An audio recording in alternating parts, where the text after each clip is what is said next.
If you are oppositional to God, by definition, you're fired, okay? By definition, you are in an adversarial relationship and God is not employing you. God doesn't need you, certainly.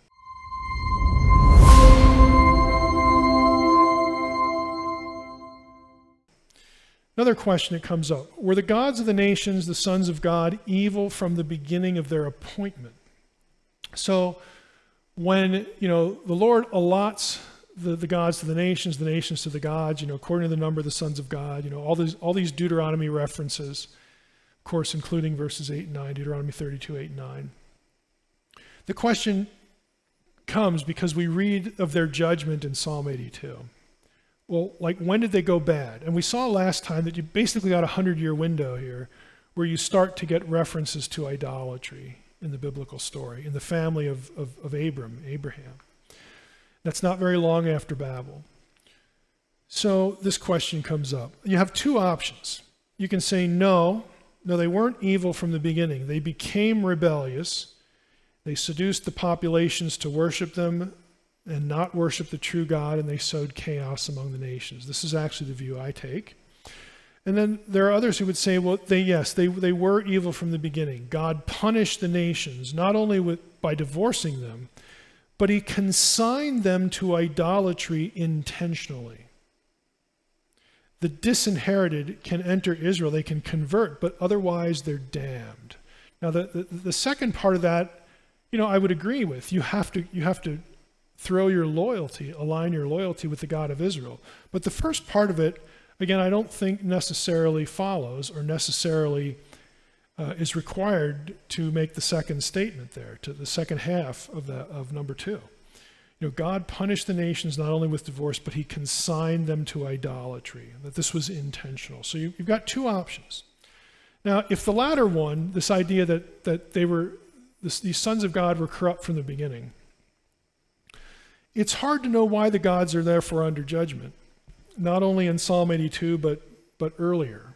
I mean, they're basically just doing their job.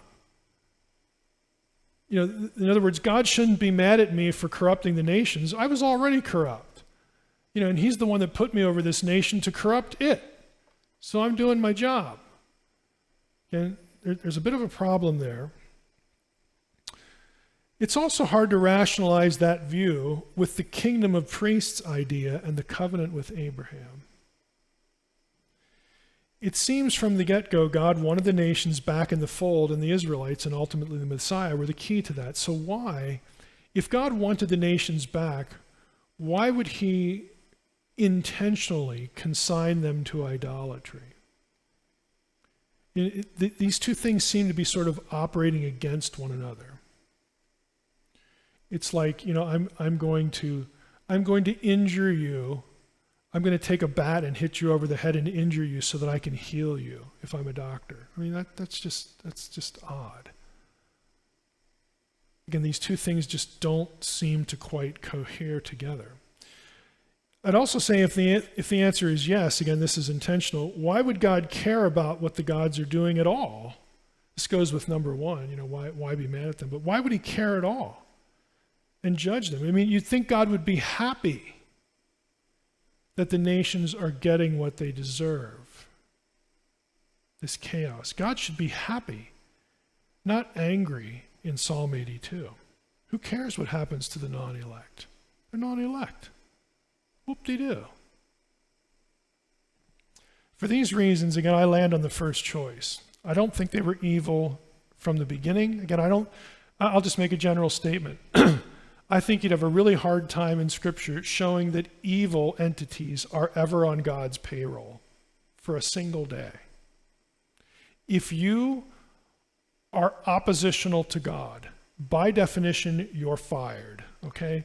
By definition, you are in an adversarial relationship and God is not employing you. God doesn't need you, certainly. He doesn't need anybody, but why would he need you over the ones that are loyal, okay?